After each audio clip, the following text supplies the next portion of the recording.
আওয়ামী লীগ নিষিদ্ধ হয়ে গেছে আইনগতভাবে সংসদে। এটা আবার উঠবে, সংসদ থেকেই আবার এটা বাতিল হবে, সেটাই আশা করি। কিভাবে? কোনো আইন দিয়ে কিন্তু রাজনীতি বন্ধ করা যায় না। আর আওয়ামী লীগ প্রায় 80 বছর একটা সংগঠন, সেটাই আশা করি। কিভাবে? কোনো আইন দিয়ে কিন্তু রাজনীতি বন্ধ করা যায় না। আর আওয়ামী লীগ প্রায় 80 বছর একটা সংগঠন, সে এর আগেও বেআইনি ঘোষিত হয়েছিল, তো বন্ধ হয়নি। স্যার, আজকে ট্রাইব্যুনালে আপনার ক্লায়েন্ট কারা কারা ছিল আর মামলার কতদিন? ক্লায়েন্ট বলতে গেলে পর সবাই আমার। কারা কারা ছিলেন?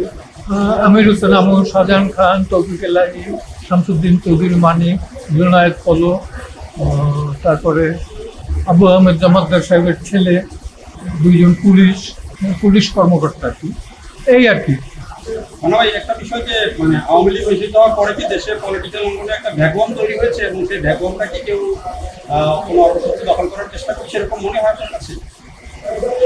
এটা তো আমার যে আপনারা ভালো বলতে পারবেন, কারণ সাংবাদিকদের যে স্বাধীনতা সেটা যতটুকু ব্যক্তি পাবে, জনগণের মুখ তত খুলবে।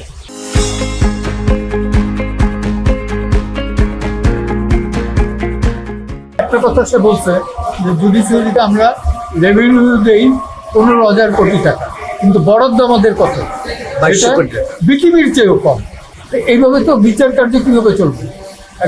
আমি তুলনা করি না, একজন ইউএনও বা টিএনও সে একটা পাজেরো প্রাডো চালায়, পায় সরকার, আর আমার সুপ্রিম কোর্টের জাস্টিসরা পায় নিশান ব্লুবার্ড না কি জানো, এবং তাতেই তারা সন্তুষ্ট। জেলা পর্যায়ে কি অবস্থা এটা বলা সাজে না। আমি আমার ছোটবেলা দেখছি যে জেলা প্রশাসকদের তার ছিল 1 টাকারই, জেলা ডিস্ট্রিক্ট জাজের ছিল 2 টাকা। এখন তো জেলা জাজের সেই সম্মানটা নাই, জেলা পর্যায়ের সম্মানটাই না। সম্মান বিচার বিভাগেরও আনতে হবে, পাশাপাশি বিচারকদেরও বিচার প্রক্রিয়ারও আনতে হবে। এই বিচার প্রক্রিয়াটা অত্যন্ত নিম্নমানের। এই কারণে আমি বলবো যে এই প্রক্রিয়াটা শুরু হয়েছে সিপাহী বিদ্রোহের প্রেক্ষাপট, সেই আইন এখনো বিদ্যমান।